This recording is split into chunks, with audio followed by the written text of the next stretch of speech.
Kalau Sedos sekarang udah nggak ngarah lagi soal administrasi, tapi soal portofolio, pertanyaannya, apa yang sebenarnya udah kita punya buat dinilai? Kalau portofolio rekan dosen nggak menarik atau bahkan nggak sesuai persyaratannya, bisa jadi penyebab kenapa pengajuan Sedos itu ditolak. Kita bahas yang wajib ada dan jadi kunci Sedos rekan dosen bisa memperbesar kemungkinan lolos. Perubahan fundamental Sedos 2026, portofolio jadi inti. Kalau kita tarik ke belakang lagi nih, buat ngingat, proses sertifikasi dosen dulu kerasa administratif banget. Fokusnya ada di kelengkapan dokumen TKDA, TKBI, sampai rekam jejak BKD selama beberapa semester. Banyak dari rekan dosen yang lolos itu gara-gara rapi secara berkas, tapi bukan karena kuat secara kinerja nyata. Setuju sampai sini? Ini hanya gambaran saja ya rekan dosen, tidak semua begitu. Tapi di tahun 2026, arah itu berubah cukup drastis. Lewat regulasi kayak Permendikti Saintek nomor 52 tahun 2025, sistem Sedos sudah bergeser nih, jadi berbasis portofolio kinerja nyata. Artinya apa? Ya artinya udah bukan lagi soal apa yang rekan dosen kumpulin di atas kertas, tapi apa yang benar-benar rekan dosen tuh kerjakan dan bisa dibuktiin secara digital, terlebih lewat sistem sister. Perubahan ini punya beberapa implikasi besar rekan dosen. Nah, ini bisa kita cek satu-satu. Penilaian administratif lama mulai ditinggalin, bukti kinerja real jadi pusat evaluasi, integrasi data digital jadi kunci, bukan lagi upload manual semata. Bobot portofolio naik cukup signifikan sampai sekitar 40% dari total penilaian. Nah, di titik ini nih, banyak dari rekan dosen tuh mulai sadar satu hal penting. Sedos bukan lagi ujian administratif, tapi cerminan karir akademik sendiri. Dan ini langsung kehubung dengan regulasi baru di Kepmendikti Saintek nomor 39/Kep/2026 yang nekenin pentingnya kinerja nyata dalam setiap jenjang jabatan akademik. 3 jenis dokumen portofolio yang wajib Sedos 2026. Rekan dosen, kalau portofolio jadi inti, terus pertanyaannya nih, jadi apa aja yang benar-benar dinilai? Dalam skema baru, ada 3 kelompok dokumen utama yang jadi fondasi penilaian. Dan menariknya lagi nih, rekan dosen, ketiganya ini itu nggak bisa dibuat instan. Semuanya adalah bentuk refleksi dari proses panjang sebagai dosen. Kualifikasi akademik plus unjuk kerja tridharma. Nah, ini jadi fondasi paling dasar nih, tapi juga paling krusial rekan dosen.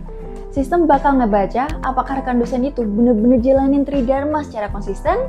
Ada beberapa komponen penting di dalamnya. Ijazah S2 atau S3 yang udah terverifikasi di PD Dikti, rekam jejak BKD digital di Sister minimal 2 tahun terakhir, bukti beban kerja minimal 12 SKS per semester, aktivitas bimbingan mahasiswa, skripsi, tesis, disertasi kalau ada. Di sini juga nggak ada ruang buat rekayasa cepat, karena semua udah berbasis data historis yang udah terekam. Persepsi 360 derajat dari 4 stakeholder. Rekan dosen, yang ngebuat Sedos 2026 itu unik, itu ada di pendekatan multi perspektif. Penilaian nggak cuma datang dari sistem, tapi juga dari orang-orang yang berinteraksi langsung dengan kita. Ada 4 sumber utama penilaiannya. Yang pertama ada atasan, dekan atau kaprodi, buat menilai kepemimpinan dan kontribusi institusi. Rekan sejawat, buat ngelihat kolaborasi riset dan kerja tim. Mahasiswa, buat menilai kualitas pedagogik lewat kuesioner sister, dan diri sendiri buat jadi refleksi dalam pernyataan diri, PDD UKTPT. Artinya, di sini citra dari profesional rekan dosen sekarang itu nggak bisa dibandingin sendiri. Ini juga terbentuk dari bagaimana orang lain ngerasain kontribusi kita.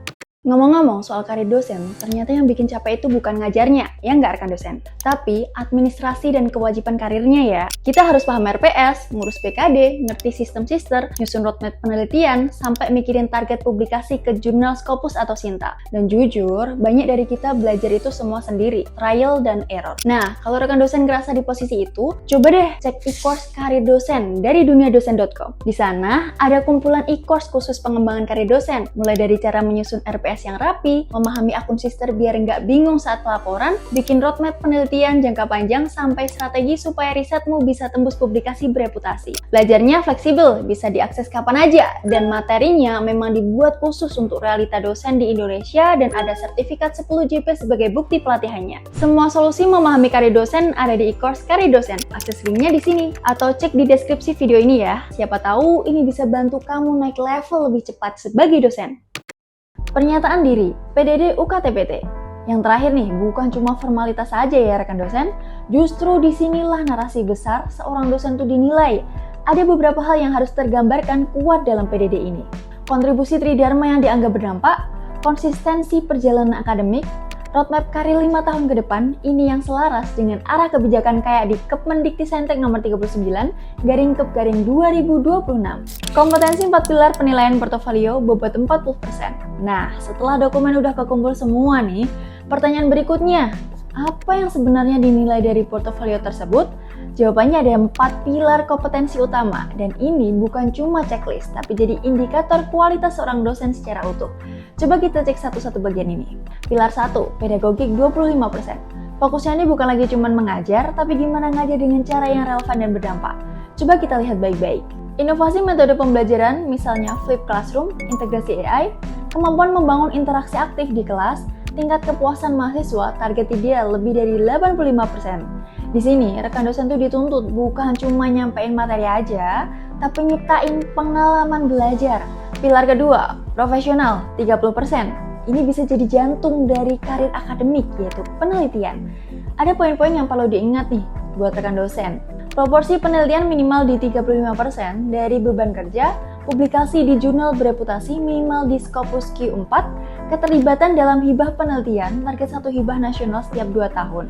Yang dinilai di sini bukan cuma outputnya aja ya rekan dosen, tapi juga konsistensi dan relevansi risetnya. Pilar ketiga, sosial atau pengabdian 20%. Rekan dosen nggak bisa nih hidup di ruang akademik aja. Benar nggak ya ini?